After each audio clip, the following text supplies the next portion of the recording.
engage, disrupt, adapt, repeat.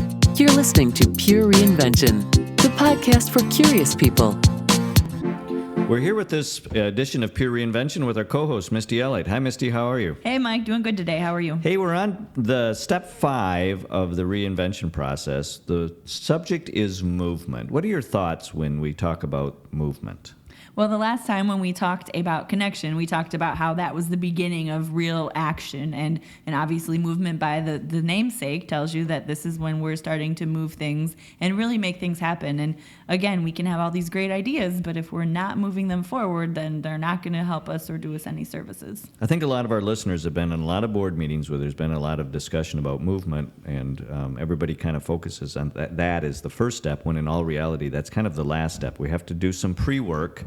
We have to create enough disruption and enough space to create some new movement, the opportunity for some new movement. We have to take ownership of whatever it is we're going to do. We have to simplify it so we just simply understand it. We have to take and understand the assets we currently have and maybe connect them in a different way.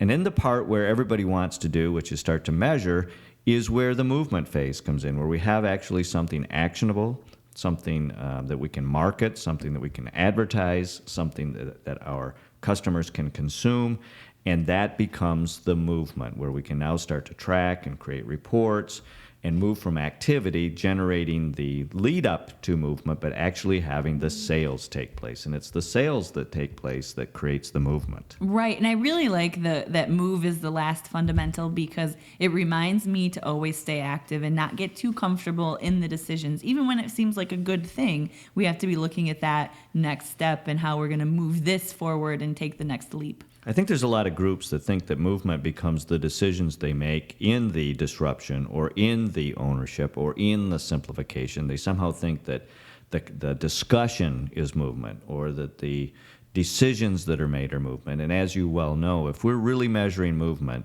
movement comes at the end of the process where we actually have a sale. We actually have an experience that's been delivered. We actually have the interaction between the member or the customer and the business, where we actually have had some sort of a transaction.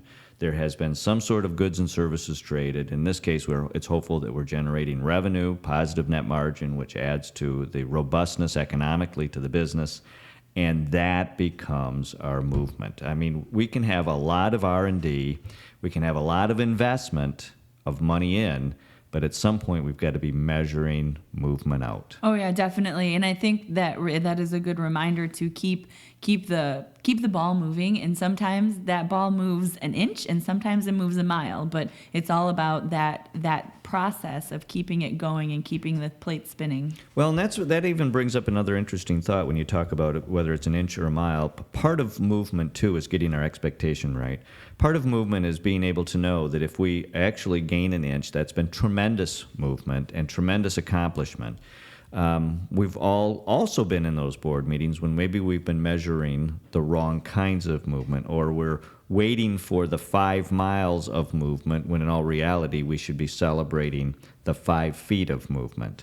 And getting those understandings in place, which is part of the executive's role or the business's role, is so important, because how many times, Misty, have you seen where we expect to have a recognition for our 5 feet of movement, and everybody was waiting for the 5 miles. Mm-hmm. And then that 5 feet loses its glamour and its allure. And that's unfortunate, because I think any sort of movement and any sort of step in that direction toward reinventing, towards the change and building that into your culture, that's success, and that needs to be acknowledged. Absolutely. The board of directors, the executives on staff have to be in a position to celebrate the beginnings of movement, the small movements that take place, to encourage the continuation of that movement, until we establish that into a cultural momentum where we can honestly say that we do have a significant opportunity to take and have this be a significant revenue stream.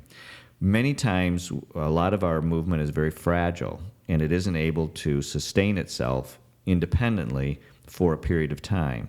Yet, when we can create and sustain and nurture that movement along and can create a cultural momentum, then we can take individuals and situations out, because we have a strong enough movement. I'm glad you mentioned the fragility of it, because sometimes it does take a level of bravery to move that forward, even because it's fragile, and because that there's a risk, and because there's a possibility for the movement to move the wrong way. The needle isn't always moving in the positive direction. Yes, absolutely. And if we think about even something like a plant, where a plant has movement and growth, but in the early stages, it is very fragile. It's very susceptible to a lot of outside variations in temperature and water and heat. And yet, once we nurture it along through those very fragile beginning stages to a point where it can withstand some of the stresses and the traumas that do tend to come along, by the time we get to a more mature stage of movement, it is able to withstand the ups and downs in market conditions and market climates. And the really important part of movement and in harmonizing movement is in recognizing when that particular movement is coming to an end, that it's starting to ebb in its momentum, and it's been time.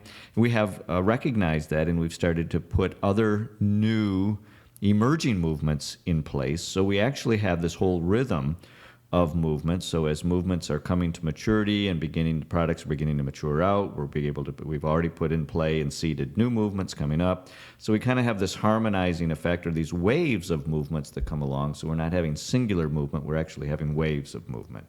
And that is truly what's remarkable about our 5 steps here, is because with those ebb and flows, it's time for the next disruption, the next interruption in the process, so you can learn how to jump right back into the cycle. And because of that, pure reinvention actually becomes not a straight line, becomes a circle, that as we go through the steps and as you start to create movement and as you begin to recognize that movement beginning to wane, you go right back around, you engage, you disrupt, and you repeat. Misty, it's been a pleasure with this session, always as well. Thank you. Remember, if you're ready to make a change that lasts. Make it pure reinvention. Thanks for listening to this episode of Pure Reinvention. Keep the conversation going and get alerts when new podcasts are up by following us on Twitter at Pure Reinvention, or sign up for our mailing list at purereinvention.com.